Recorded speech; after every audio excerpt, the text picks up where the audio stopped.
বুধবাৰে ৰাজ্যসভাত কেন্দ্ৰীয় গৃহৰাজ্য মন্ত্ৰী নিত্যানন্দ ৰায়ে ৰাজ্যসভাত এটা লিখিত প্ৰশ্নৰ উত্তৰত উল্লেখ কৰিছিল কৰ্ণাটক হিমাচল প্ৰদেশে আদি কেইবাখনো ৰাজ্যই NDRFৰ অধীনত লাভ কৰিছিল যথেষ্ট পৰিমাণৰ ধন কিন্তু ইয়াৰ বিপৰীতে অসমে যোৱা 2 বছৰত প্ৰাকৃতিক দুৰ্যোগৰ বাবে NDRFৰ অধীনত লাভ কৰিছিল 160 কোটি টকা ইয়াৰ বিপৰীতে কৰ্ণাটকে লাভ কৰিছিল 939 কোটি টকা হিমাচল প্ৰদেশে লাভ কৰিছিল 812 কোটি টকা তামিলনাডুৱে লাভ কৰিছিল 267 কোটি টকা এই প্ৰশ্নৰ উত্তৰৰ সংসদত উন্মোচিত হ'ল অসমৰ প্ৰতি কেন্দ্ৰৰ মাহিয়াৰ দৃষ্টি উপেক্ষিত হ'ল অসম হেউটেকৈ প্ৰাকৃতিক দুৰ্যোগ বিশেষকৈ বান আৰু খহনীয়াই ভয়াৱহ ৰূপ ধাৰণ কৰিছে অসমত কিন্তু এই ক্ষেত্ৰত নীৰৱ ভূমিকা পালন কৰিছে কেন্দ্ৰীয় চৰকাৰে নৰেন্দ্ৰ মোদী চৰকাৰে অসমক আগুৱাই নিয়াৰ পৰিকল্পনাৰ কথা বিভিন্ন সময়ত উল্লেখ কৰি আহিছে যদিও সেই কথা এতিয়া পৰ্যবেক্ষিত হৈছে ভাষণৰ ফুলজাইলৈ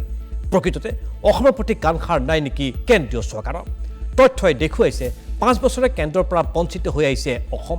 2019-20 চনত দিছপুৰে কেন্দ্ৰৰ পৰা বিচাৰিছিল 3247.76 কোটি টকা ইয়াৰ বিপৰীতে উচ্চস্তৰীয় কমিটিয়ে অনুমোদন জনালে 616.63 কোটি টকা কিন্তু উচ্চস্তৰীয় কমিটিয়ে অনুমোদন জনোৱাৰ পাছতো অসমে এটকাও লাভ নকৰিলে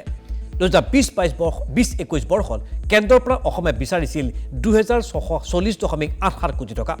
উচ্চস্তৰীয় কমিটিয়ে অনুমোদন জনাইছিল 447.15 কোটি টকা ইয়াৰ বিপৰীতে অসমে লাভ কৰিলে মাত্ৰ 44.37 কোটি টকা 2021-22 বিত্তীয় বৰ্ষত অসমে দুৰ্যোগ প্ৰশমনৰ বাবে কেন্দ্ৰৰ পৰা বিচাৰিছিল 1088.18 কোটি টকা উচ্চস্তৰীয় কমিটিয়ে অনুমোদন জনাই 51.53 কোটি টকা কিন্তু কমিটি অনুমোদনৰ পাছতো অসমে লাভ নকৰিলে অনুমোদনৰ ধন 2021-22 বৰ্ষত অসমে কেন্দ্ৰৰ পৰা অনুদান হিচাপে বিচাৰিছিল 1088.18 কোটি টকা উচ্চস্তৰীয় কমিটিয়ে অনুমোদন জনাই 51.53 কোটি টকা কিন্তু অসমে 21-22 বিত্তীয় বৰ্ষতো কেন্দ্ৰৰ পৰা লাভ নকৰিলে ধন ৰাখি 2022-23 বৰ্ষত বান আৰু খহনীয়াৰ বাবে অসমে কেন্দ্ৰৰ পৰা বিচাৰিছিল 1301.50 কোটি টকা উচ্চস্তৰীয় কমিটিয়ে অনুমোদন জনাই 520.47 কোটি টকা ইয়াৰ বিপৰীতে অসমে কেন্দ্ৰৰ পৰা লাভ কৰে 160.97 কোটি টকা 2023-24 বিত্তীয় বৰ্ষত 117.67 কোটি টকা কেন্দ্ৰৰ পৰা বিচাৰিছিল অসমে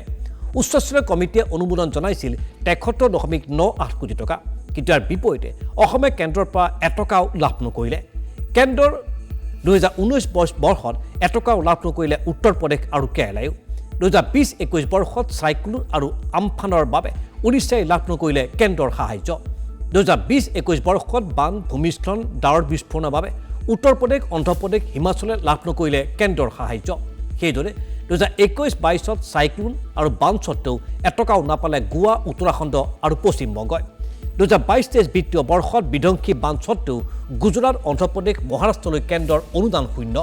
2023-24 বিত্তীয় বৰ্ষত চাইক্লোন বিপৰ্যয় মিছাঙৰ ক্ষতি সত্ত্বেও গুজৰাট আৰু অন্ধ্ৰপ্ৰদেশে নাপালে ৰাজকোষৰ পৰা এটকাও টকা অৰ্থাৎ কেন্দ্ৰৰ পৰা এটকাও টকা